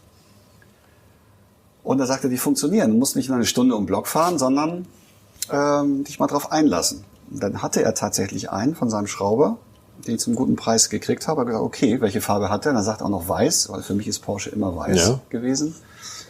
War auch immer Erstauslieferung, und auf Messeständen war ein Porsche immer weiß. Da habe ich gesagt, ja, okay, mache ich.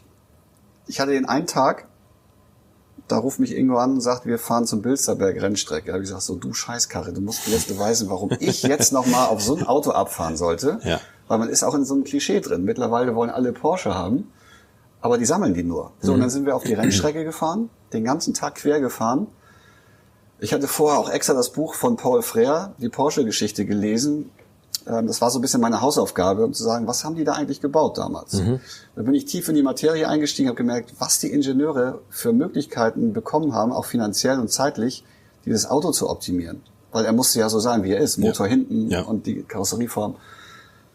Ja, ich fahre den ganzen Tag über diese Rennstrecke, und das Auto hat nicht mal mit der Wimper gezuckt. und dann auf eigener Achse nach Hause. Und da dachte ich so, Respekt. Das, was in dem Ingenieursbuch da von Paul Frère steht, über die Entwicklung, das stimmt. Und es funktioniert. Und auf einmal wusste ich das zu schätzen und habe mich echt verliebt in dieses Auto. Und diese ganzen Porsche-Sammler, die sagen, oh, der ist aber verbeult und dann muss er noch mal rangehen. Ich so, nein, ich fahre den auch jeden Tag. Genau, das ist ja das Geile. Und das wissen die meisten überhaupt nicht. Die verstehen es nicht. Nein, und ich wollte es irgendwann nicht mehr haben, weil es früher halt durch Zufall das Modell gefahren bin, was motormäßig total im Eimer war. Und das bleibt natürlich hängen. Das heißt, man kann sich für Autos auch nicht begeistern, wenn man das falsche Modellprobe fährt. Und das war bei mir beim Porsche so. Und jetzt bin ich froh, dass ich den habe, weil der kann irgendwie alles. Das ist, ja, hört man immer wieder, ne? Passen Leute rein, hinten sind noch 2 Notsitze, kannst mit der Family rausfahren. Genau. Und der verbraucht ja nicht mehr viel. Das ist ja das Geile, oder?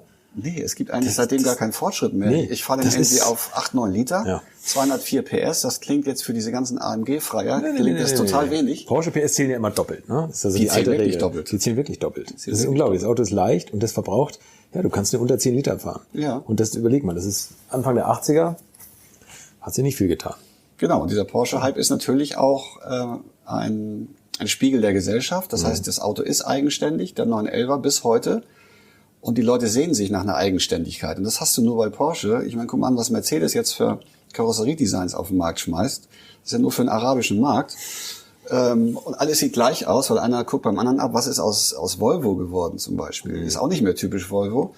Und Porsche zieht das durch und hat Erfolg damit. Ja. Und wenn jetzt mir einer sagt, so, ach, jetzt machst du auch bei diesem Porsche-Hype mit, da kann ich nur sagen, ja, mache ich. Ich fahre den aber. Genau. Und aus Überzeugung. Und ich bin die früher nicht gefahren, aus anderen Gründen, auch aus Überzeugung. Und man kann seine Meinung ändern.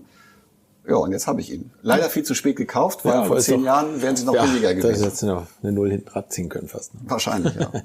Wie ist das auf Rennstrecken? Bist du eher der Typ für Ideallinie oder fährst du eher auf Show und quer oder bist du mal Rennen gefahren? Ich habe mal eine Rennlizenz gemacht, Formelwagen bei Zack Speed damals und das flasht mich auch ganz kurz, also Rennen. Ich habe aber nie diesen Ehrgeiz entwickelt, auf Ideallinie noch eine Hundertstel besser zu werden. Ich habe dieses Racing-Gen nicht so massiv. Ich fahre gerne auf Rennstrecken, aber ich fahre lieber auf Spaß, möchte ich fast sagen. Also wenn ein Auto quer geht, ist es ja eigentlich ein Zeitverlust. Ja. Mir macht es aber mehr Spaß. Ja. Und von daher macht mir dieser 911 auch Spaß, weil er hat einen größeren Grenzbereich. Wenn ich mit einem GT Mercedes AMG oder mit dem neuen GT2 RS, ich bin die Autos ja alle gefahren, fahre, das ist mir fast zu viel. Das ist mir zu schnell und der Grenzbereich ist so schmal geworden und ich habe diesen Ehrgeiz auch gar nicht. Also ich beschleunige gern mit durchdrehenden Rädern und fahre mal quer um die Kurve, aber ich muss nicht auf der Rennstrecke das letzte Hundertstel aus dem Auto rausholen. Okay, ist ja manchmal auch ganz fahrzeugschonend. Ist auch fahrzeugschonend, auf jeden Fall, ja.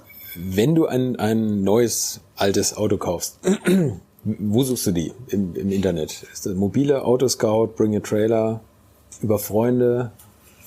Also, wenn sich ein Gedanke festsetzt im Kopf, was ich als nächstes für ein Auto haben will, dann äußere ich das auch bei Freunden. Und dann hören die ja schon ab und zu mal was. Da sind wir ja gut vernetzt. Dann mache ich das gerne, so im bekannten Kreis. Passiert auch manchmal. So hier, du suchst aus das und das, der und der hat einen. Ansonsten stöber ich einfach durch eBay Motors Amerika, wenn es um amerikanische Klassiker geht, oder Craigslist, so Geheimtipp. Schweden ist auch gut, Blocket.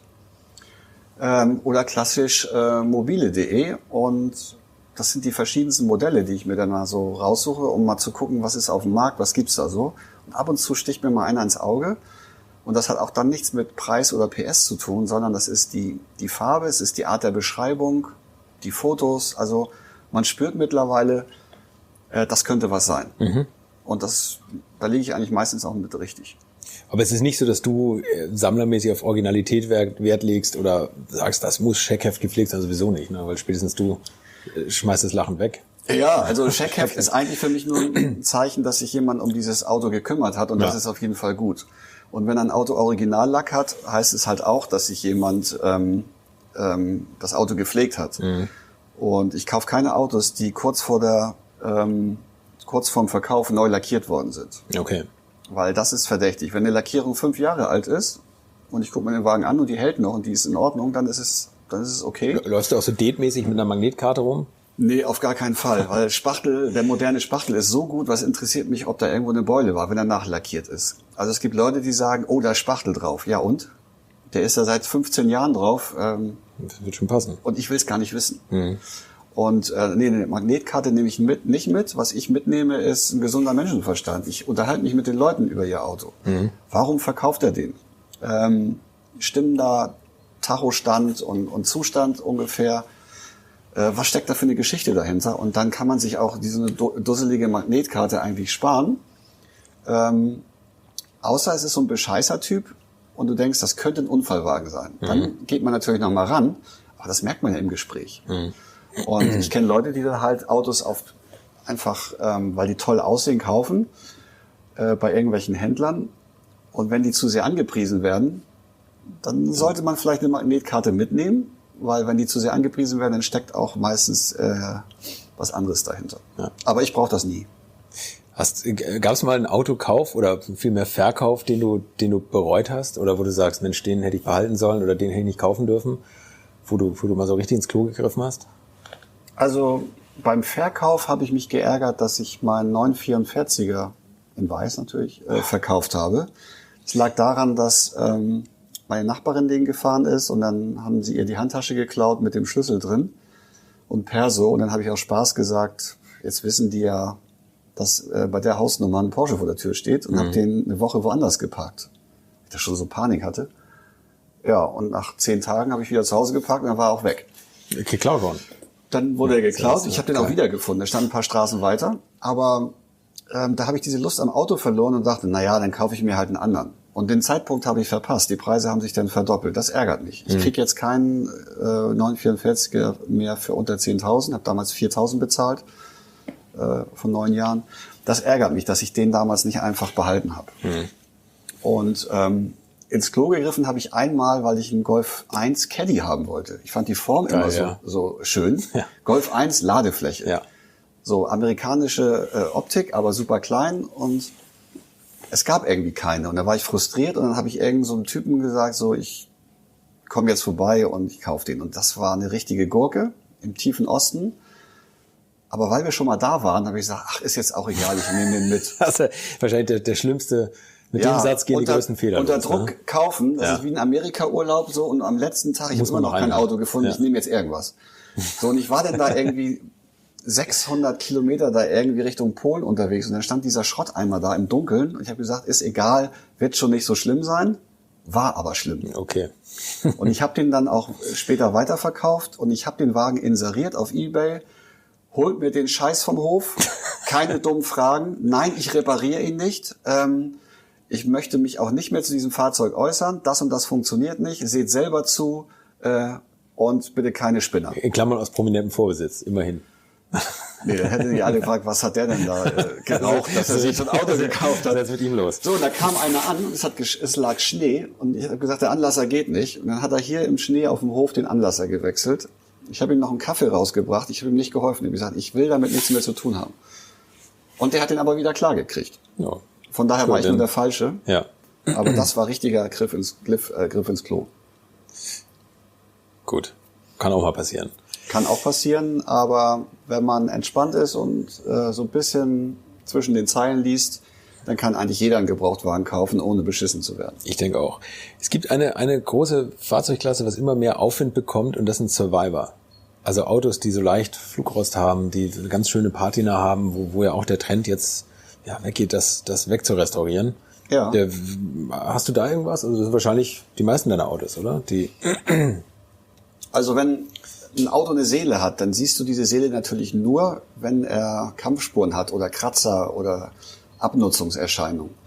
Damit meine ich nicht kompletten Verschleiß, sondern einfach Spuren der Benutzung. Und dieser Begriff Survivor existiert in Amerika schon länger als hier. Ich habe für die Bremen Classic Motor Show mal eine Sondershow zu diesem Thema gemacht.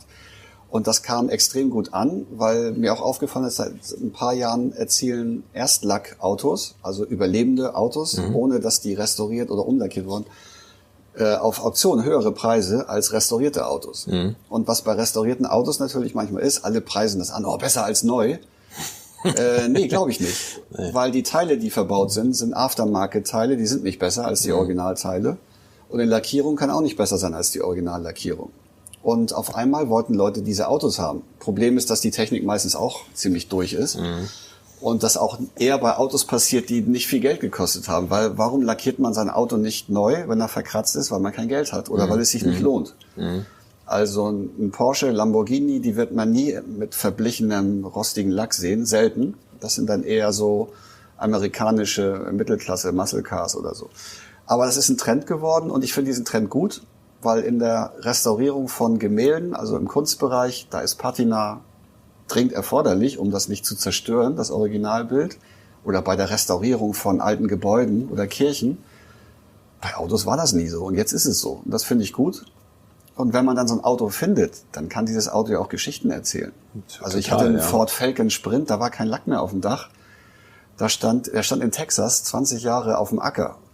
Und das Tachoblatt war so verblichen, dass da, wo die Nadel stand, also auf 0 natürlich, da war die Farbe noch dahinter. Und als er dann wieder lief, konnte man das sehen. Da ging die Nadel hoch und unten war dann noch durch den Schatten der Sonne. Und das hat natürlich Ausstrahlung und das gefällt den Leuten, gerade im Zuge dieser ganzen Uniformität der Autos und dieser Plastikflut im Innenraum, so, wo keine Ausstrahlung mehr da ist, keine schönen Materialien sind. Und bei so einem alten Auto, wo das Leder schon so eingerissen ist oder wo der Lack so ein bisschen weggefadet ist, da erzählt das Auto eine Geschichte. Das finde ich toll. Geil. Du bist, wenn man bei YouTube deinen Namen eingibt, da kommen natürlich unzählige Videos, auch über Grip und so. Und da ist ein Video dabei, wo du so als der Stuntfahrer von Grip verkauft wirst. Und glaube ich auch früher wilde Aktionen auf Landstraßen ausprobiert hast. Und da hast du ein professionelles Training gemacht, Fahren auf 2 Rädern. Ja. Das war die erste Grip-Sendung. Ja, ne? Ja. Habe ich mir das angeguckt und habe gedacht, alter Schwede, das war aber ja schon ungegurtet und zum Schluss habt ihr euch noch überschlagen. Das war bei langsamem Tempo, aber gibt's da so Aktionen, an die du dich zurückerinnerst, wo du manchmal nachts noch schweißgebadet aufwachst und sagst, Gott, oh Gott, was habe ich denn da gemacht? Ja, die gibt's. Also erstmal haben wir ja früher auf dem Land mit Autos auch sowas ausprobiert oder mit Go-Karts und deswegen war das für mich normal und ich wollte sowas immer ausprobieren und ich wusste, wenn man sich ein bisschen in die Situation so reindenkt, dass es gar nicht so gefährlich sein kann, sich mit dem Auto aufs Dach zu legen. Es ist nur ungewöhnlich fürs Gehirn, im Auto auf einmal einen Kopfstand zu machen. Und wir haben ja viel Stunts selber so aus Spaß in Kiesgruben gemacht. So die Leute, die das im Fernsehen zeigen, dann wird mit Musik großen Stuntman angekündigt, der packt sich in den Helm ein mit Protektoren. Und ich habe immer gesagt, nee, ich mache das so, ich möchte da näher am Zuschauer sein. Und bin dann im T-Shirt eingestiegen und das ist auch immer gut gegangen. Und hat den Zuschauern auch gezeigt, so, ey, das ist alles nicht so schlimm, wenn sowas passiert. Ein paar Sachen muss man natürlich immer beachten. Aber es gab tatsächlich eine Sache, wir haben uns überlegt, der neue Porsche GT2. So gehen die besten Geschichten los, wenn es um Stunts geht. Ja, der neue Porsche GT2 hat einen Bremsweg von 100 auf 0 von so und so viel Metern, neue Keramikbremse. Ja. Das wollen wir schlagen. Was können wir machen? Ja, und dann dachte ich, diese Bremsseile auf Flugzeugträgern mit dem Haken hinten dran sind ja eine Möglichkeit. Anker schmeißen ist eine Möglichkeit. Fallschirm ist eine Möglichkeit. Oder Gegenschubraketen. Vorne ans Auto montiert. Und das haben wir alles gemacht. Ja. Und das ging auch alles einigermaßen gut. Das mit dem Anker hat nur geknallt. Das mit dem Haken hinten hat hinten fast das Auto auseinandergerissen. Als unser Pyrotechniker mir die Gegenschubraketen nach vorne ans Auto gebaut hat, sagte er aber Folgendes. Ich habe 200 Mini-Raketen dran. Wir können aber erstmal 50 zünden, um das zu testen. Die Feuerwehr ist ja hier. Ja. Da habe ich gesagt, nee, Moment mal. Wenn ich jetzt 50 zünde und ich krieg Schiss, dann mache ich ja den Hauptbremstest nicht mehr. Und die Feuerwehr flippt aus. Also wir erzählen jetzt, wir machen einen Test, ihr macht alle Kameras an und ich zünde alle Raketen. Also okay, machen wir. Ich fahre also 100, 120 und drück auf einen Knopf und habe noch gesagt, jetzt kommt der Wiedereintritt in die Erdatmosphäre. Und dann knallt es vorne und ein riesiger Feuerball geht übers Auto rüber. Ich habe hinterher die Aufnahmen von außen gesehen. Das sah aus wie das Raumschiff Challenger, was explodiert. Ich wusste nicht mehr, was passiert. Das Auto war ein glühender Feuerball. Ich habe eine Bremswirkung gekriegt. Als ich ausgestiegen bin und der Qualm sich gelichtet hat, war der Bremsweg kürzer als beim Porsche GT2 mit Keramikbremsen. Echt? Aber das war eine Erfahrung, das wurde sofort abgebrochen, aber wir hatten die Szene im Kasten. Weil es war nicht der Versuch, es war gleich die heiße Nummer. Ja. Also da erinnere ich mich gerne dran zurück, aber eigentlich auch ungern, weil wer möchte schon gerne mit dem alten Ford Escort verglühen? Ja. Geil, mit welchem Wagen habt ihr das gemacht? Das war ein Ford Escort. Das war ein Ford Escort, ja. Geile Geschichte. Und sonst mit Autos springen und auf 2 Rädern fahren, hast du das nochmal wieder nachgemacht, nachträglich, oder hast du es bei dem Versuch belassen? Habt ihr auch einen Ford Escort? Das scheint irgendwie... Ja, das war ein Sierra, glaube ich. Ford Sierra, aber Sierra, Fords sind ja unkaputtbar. Auch mein Granada, das ist ja eines der Lieblingsmodelle für Stockcar-Fahrer. Ich habe das mit Fahren auf 2 Rädern nochmal probiert, mit meinem eigenen Granada, weil ich dachte, kann ja nicht so schlimm sein. Vergessen, die Hinterachse zu sperren. Ja, ich habe es ja nur mit Schwung gemacht. Also die Hinterachse war nicht 100% gesperrt, sonst geht das tatsächlich nicht. Und dann haben wir es aber gelassen, haben das aber fotografiert und haben das dann als Vorlage für unsere neue Motorraver-Ausgabe benutzt, wo wir eine Rubrik haben, jetzt mache ich es mir selbst. Da zeigen wir im Prinzip so ungewöhnliche... Endlich, wie man auf 2 Rädern fährt. Ja, so ungewöhnliche Fahrmanöver. Wie fahre ich auf 2 Rädern, wie drehe ich Donuts und so weiter. Und da haben wir das dann illustriert, aber man verliert ein bisschen die Angst vor bescheuerten Fahrsituationen. Wenn ich jetzt mit 100 über eine Verkehrsinsel fahren würde, dann wüsste ich, was passiert und wird locker bleiben. Ja, das ist ja manchmal auch ganz gut, ne, wenn man auf alles vorbereitet ist. Ja. Wenn eine Rakete gezündet wird oder man auf eine Verkehrsinsel fährt. Du machst 1000 Sachen. Ich habe das jetzt gerade schon in der Anmoderation gesagt. Du bist alle möglichen Autos gefahren. Du hast jetzt das Motorraver Buch rausgebracht, auf das ich gerne nochmal hinweisen möchte. Also da sind, oder vielleicht erzählst du selber ein bisschen was drüber. Das ist ja zum Jubiläum oder eine Zusammenfassung aus 350 Jahren Motorraver. 350 Jahre. Sag du was. Die besten Geschichten zusammengefasst. Das Motorraver-Magazin, das erste haben wir 2001 gemacht. Und dann dachten wir zuerst, wir machen 8 Ausgaben, für jeden Zylinder eine. Und auf einmal wurde das immer mehr. Und es war ja ein Nebenbei-Projekt. Also wir mussten damit kein Geld verdienen, aber irgendwann wurde es wirklich Hauptgeschäft. Und dann haben wir irgendwann 35 Ausgaben zusammenbekommen, in 15 Jahren. Und es wurde dann aber... Guck mal auf die Zeit. Und dann haben wir erstmal ein bisschen Pause gemacht. Haben sich jobmäßig andere Sachen ergeben. Es war eigentlich alles erzählt. Und dann dachte ich, ich würde ja gerne mal ein Buch machen. Und dann hat sich auch der Name Die Generation Autopunk so rauskristallisiert. Es gibt ja das Buch Die Generation Golf. Und uns ist aufgefallen, als wir alle 35 Ausgaben so durchgegangen sind, so, ach du Schande, was ist denn da für ein Punk passiert? Was war da denn überhaupt los? Das geht ja heute alles gar nicht mehr. Und gefühlt war es gar nicht so lange her. Dann haben wir also die besten Geschichten zusammengetragen und auch Fotos auch rausgesucht, die hinter den Kulissen passiert sind und die nie veröffentlicht wurden. Habe mit dem Hill Verlag, einen Verlag, der natürlich in der Autobranche erfahren und bekannt ist, einen Verlag gefunden, der gesagt hat, finde ich cool, machen wir. Und dann haben wir dieses Buch rausgebracht. Und 15 Jahre Autopunk sozusagen. Die Generation Autopunk heißt es ja. Wie gesagt, im Hill Verlag, auch bei uns im Eigenvertrieb. Und hat einen Buchpreis gewonnen von der Autobild. Das fanden ein paar Herren nicht so witzig, weil die wiederum vorher mal getextet haben im Leserbrief, dieser Umgang mit klassischen Fahrzeugen ist bedenklich. Dieser Motorraver-Umgang mit klassischen Fahrzeugen ist bedenklich. Aber es bildet im Prinzip eine Ära ab, wo ich dann dachte, okay, jetzt machen wir einen Deckel drauf, das war's. Aber es entstehen wieder neue Sachen und auch neue Ideen, weil eigentlich ist das Thema nicht tot. Es ist nur so ein bisschen wieder in den Underground gerutscht, weil diese Oldtimerei so ausgeufert ist und die ganzen Sammler auf einmal diese Autos, ist, ne? Diese Autos weggestellt haben. Die haben nicht mehr stattgefunden. Und die Leute sehnen sich aber danach, Rallyes zu fahren, Orientierungsfahrten, Autotreffen, Reisegeschichten zu hören. Und vielleicht setzen wir da neu an, aber da haben wir jetzt erstmal uns selber so ein Denkmal gesetzt. Das hast du ja digital nicht. Nee, wenn du was Gedrucktes irgendwo produzierst. Ja, gedruckt ist Haptik und das ist auch unwiderruflich. Ich kann jetzt also mich nicht mehr rausreden. Was das stimmt. Was da drin passiert ist passiert. Ist tatsächlich passiert. Die Autos, die da auf einer Schiene stehen, die standen wirklich auf einer Schiene. Was auch geil ist. Erzähl das ganz kurz. Das ist eine Mega-Geschichte. Ja, wir haben so ein paar Typen getroffen, die davon gelabert haben und wir haben das nicht geglaubt, dass man mit dem Auto auf einer Schiene fahren kann und haben dann selber einen Ford Taunus, der hat die gleiche Spurweite wie eine S-Bahn, haben die in einen stillgelegten Bahnhof auf die Schiene gestellt. Mit nackten Felgen, ohne Reifen. und sind dann mit Funken über die Schienen geknattert. Das hat funktioniert.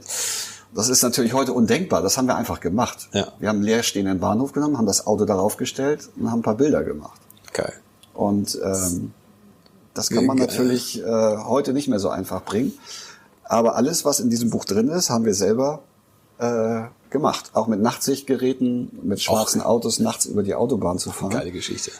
Also wir wollten eigentlich immer das, was wir berichten oder über das, was wir schreiben, selber nachmachen oder erleben. Und das war, glaube ich, auch das Erfolgsrezept. Wir haben nie wie andere Leute über etwas geschrieben, sondern wir haben aus uns heraus geschrieben, wir waren dabei. Und deswegen ist das vor Gericht wahrscheinlich auch verwendbar. Verwendbar, aber ja alles schon fast verjährt, oder? Ich glaube, schon fast verjährt. Verkehrsmäßig verjährt. Bist du bei irgendwelchen Geschichten besonders froh, dass sie verjährt sind? Ja, und zwar habe ich die ganzen Umbauten an meinem Ford Granada, die habe ich ja damals nicht so ganz legal hinbekommen. Was? Nee, man musste ja mit eigenen TÜV-Schreibmaschinen rumhantieren, wenn der TÜV das nicht eintragen wollte. Ja. Und irgendwann kamen die neuen Kfz-Briefe raus und dann wurde das digitalisiert und umgetragen. Also das, was immer ein Damoklesschwert über mir war, dass irgendeine Eintragung von irgendjemandem vielleicht mal durchgestrichen werden konnte, wurde dann sozusagen Nochmal digital mit einem echten Stempel in die Legalität gerettet. Und jetzt ist es zeitgenössisch. Jetzt ist es da. Ja, und da bin ich froh, dass ich diese Zeit überstanden habe, wo wir halt ein paar Sachen gechinged haben. Aber ansonsten sind wir eigentlich immer glimpflich davongekommen. Ich bin auch nie meinen Führerschein losgeworden. Echt nicht? Nee. Keine Punkte jetzt aktuell? Ja, ich hatte Punkte wegen Fahrzeugumbauten und irgendwann wegen Telefonieren am Steuer. Dass du Punkte wegen Fahrzeugumbauten hast, hätte ich jetzt gar nicht gedacht eigentlich. Nee, ich auch nicht. Aber das Schlimme war, ich war dann in der Nachschulung, weil ich so viele Punkte wegen Fahrzeugumbauten habe und war mit Leuten konfrontiert, die irgendwie richtig schwere Unfälle verursacht haben.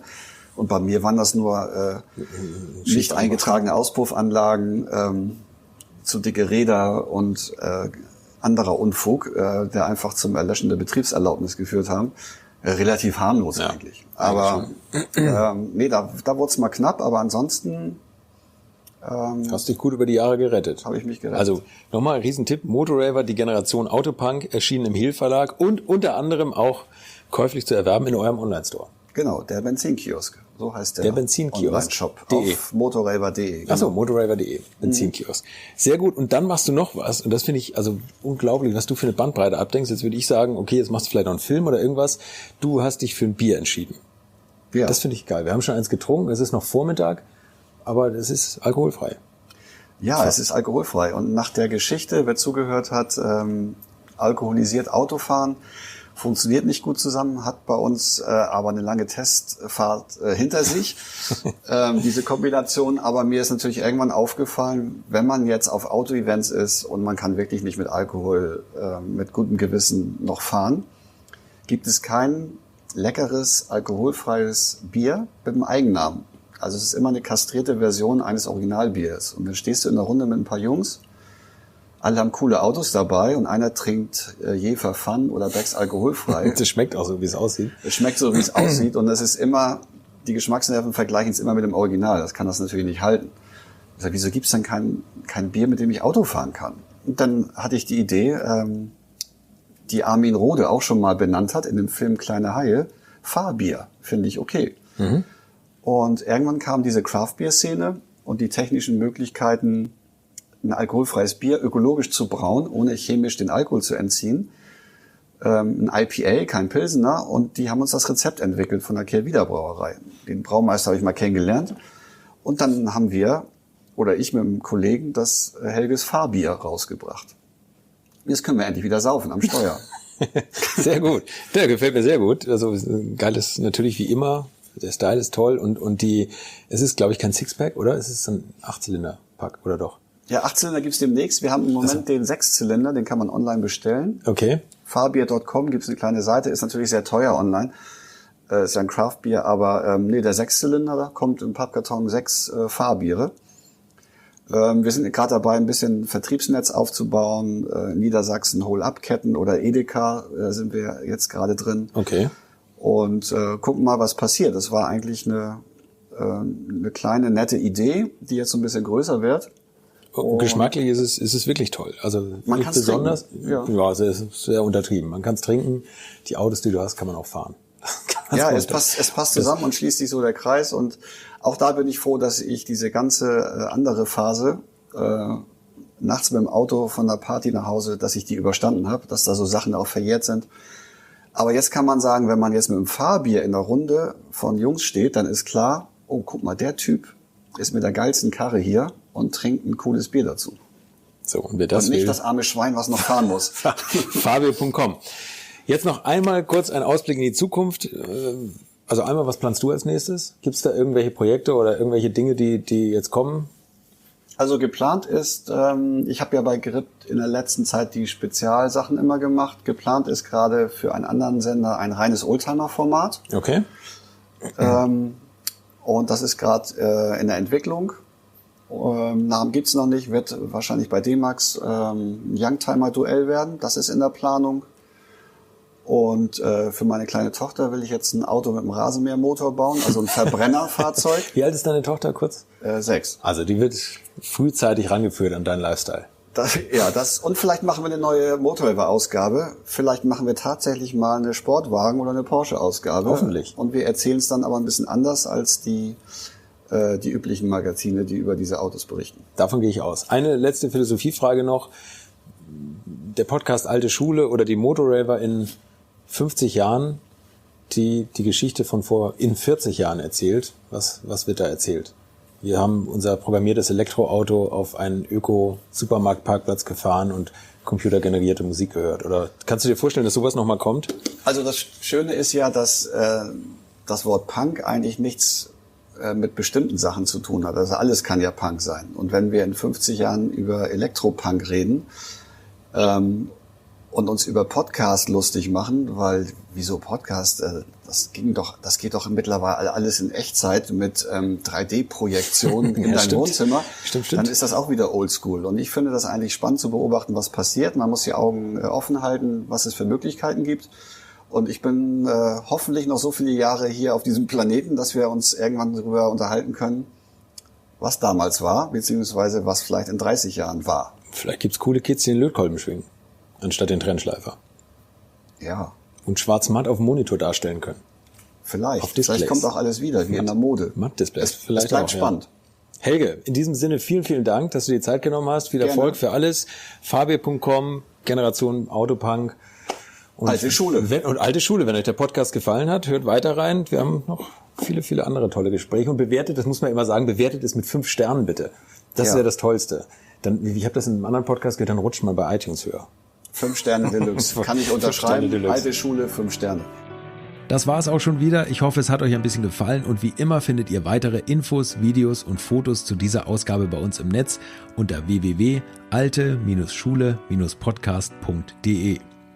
Nächste Woche rede ich übrigens mit einem Mann, der momentan wieder in aller Munde ist, obwohl er lange versucht hat, die Öffentlichkeit zu meiden. Kurt Ahrens. Das ist der Mann, der den brutalsten Rennwagen der Geschichte, den Porsche 917, vor 50 Jahren gezähmt und ihm den ersten Rennsieg abgerungen hat und mit dem er sich bei einer Hochgeschwindigkeitstestfahrt beinahe umgebracht hätte.